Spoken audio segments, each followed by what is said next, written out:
The world has never officially fought a nuclear war, but it has come breathtakingly close, and not because world leaders deliberately pushed buttons, but because of dropped tools, confused satellites, and exhausted officers making split-second decisions in the dark. The terrifying truth is that human civilization has survived not because of careful planning, but because of luck, and luck by definition eventually runs out.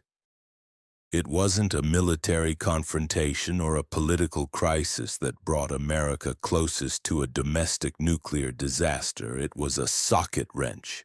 In the fall of 1980, a routine maintenance crew was servicing a Titan II missile inside a silo in rural Arkansas, and the missile was fully fueled, armed with a 9-megaton warhead and ready to launch at a moment's notice. To put that into perspective, 9 megatons is roughly 600 times more powerful than the bomb that destroyed Hiroshima. And this wasn't a prototype sitting in a laboratory, but a live weapon pointed at a target and waiting for an order. During the maintenance check, a technician dropped a socket from his wrench and it fell the length of an 8-story building, punching a hole clean through the missile's fuel tank.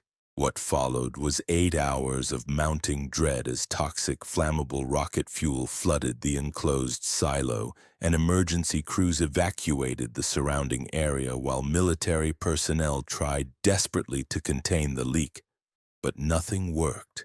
When the vapors finally ignited, the blast hurled the silo's 740-ton steel door hundreds of meters through the air, and the warhead was thrown clear of the explosion, landing in a ditch nearby where it didn't detonate. 1 person was killed and 21 were injured, and the entire incident started because someone lost their grip on a wrench.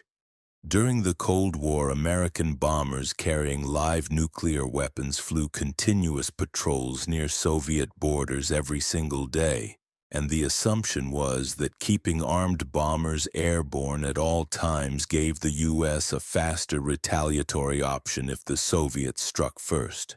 In practice, it meant hydrogen bombs were regularly being carried over populated areas, oceans, and foreign coastlines without the knowledge of the people living below.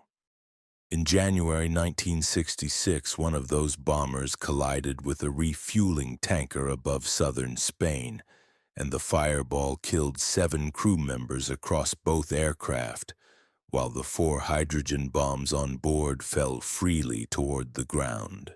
2 of them scattered radioactive plutonium across miles of Spanish farmland when their conventional explosives detonated on impact.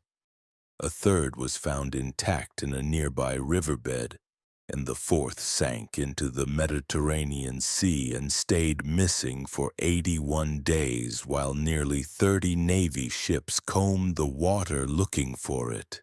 For almost 3 months, one of the most destructive weapons ever built was simply lost somewhere in the ocean, and the contaminated farmland in Spain has never been fully cleaned up because decades later the radioactive material is still there quietly sitting in the soil. And this wasn't the only time nuclear weapons went missing, because in 1965 an aircraft carrying a hydrogen bomb rolled off the deck of an aircraft carrier during a training exercise off the coast of Japan. And the plane, the pilot, and the bomb all sank 4 kilometers to the ocean floor and were never recovered. That bomb is still down there today, and it is one of at least 6 American nuclear weapons that were lost and never found. In October 1962, the Cuban Missile Crisis had pushed the United States and Soviet Union to the absolute edge, and beneath the Atlantic, a Soviet submarine had been cut off from all communication with Moscow for days, while American destroyers had located it and were dropping depth charges to force it to surface.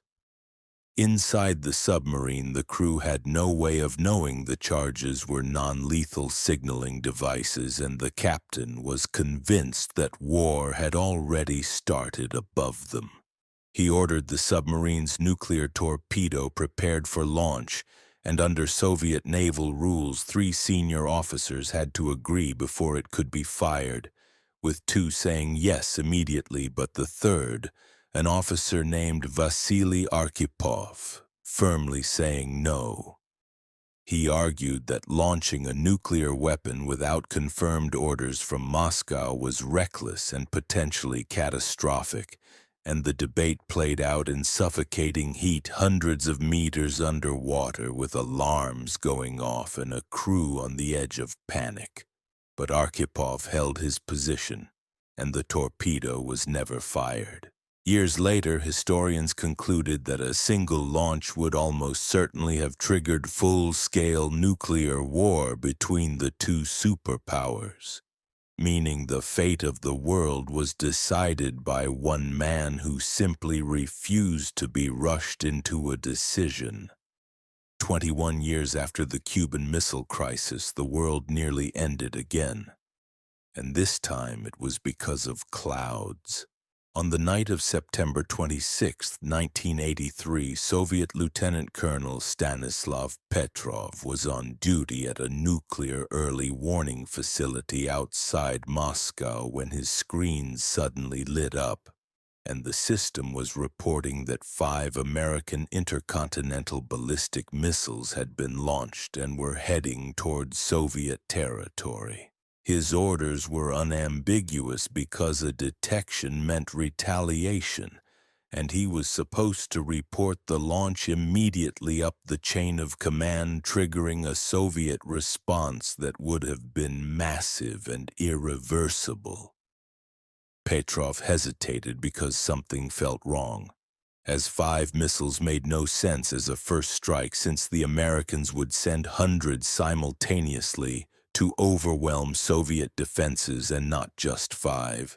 He sat with the alarm blaring around him and made a decision that had no official backing whatsoever, logging it as a system error and not reporting it as an attack.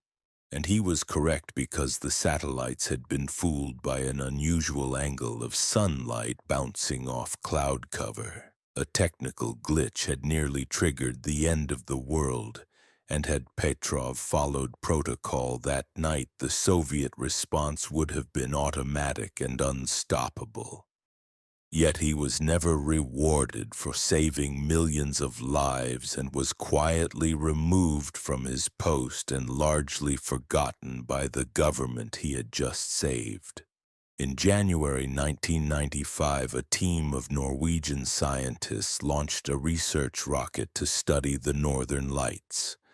And while the mission was entirely peaceful, the rocket's flight path and speed closely resembled that of a nuclear ballistic missile, causing Russian radar to flag it immediately as a potential incoming strike. Within minutes, the situation had escalated to the highest levels of the Russian military, and for the first confirmed time in history, the nuclear launch briefcase was opened and presented to President Boris Yeltsin, who had only minutes to decide whether to authorize a retaliatory strike against the United States. Then, just as the window for a decision was closing, the rocket's trajectory shifted and it became clear it was heading out to sea. So the alert was stood down and catastrophe was narrowly avoided. Norway had notified 35 countries in advance about the launch, and Russia was on the list. But the notification simply never reached the right people.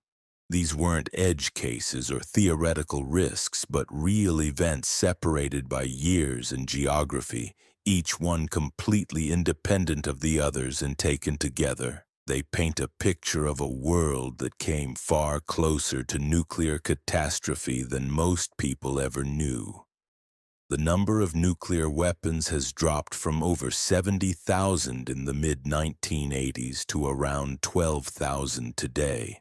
And while that reduction matters enormously, 12,000 weapons is still 12,000 weapons, and as long as they exist operated by systems that can malfunction and humans who can miscalculate, the margin between civilization and catastrophe remains razor thin.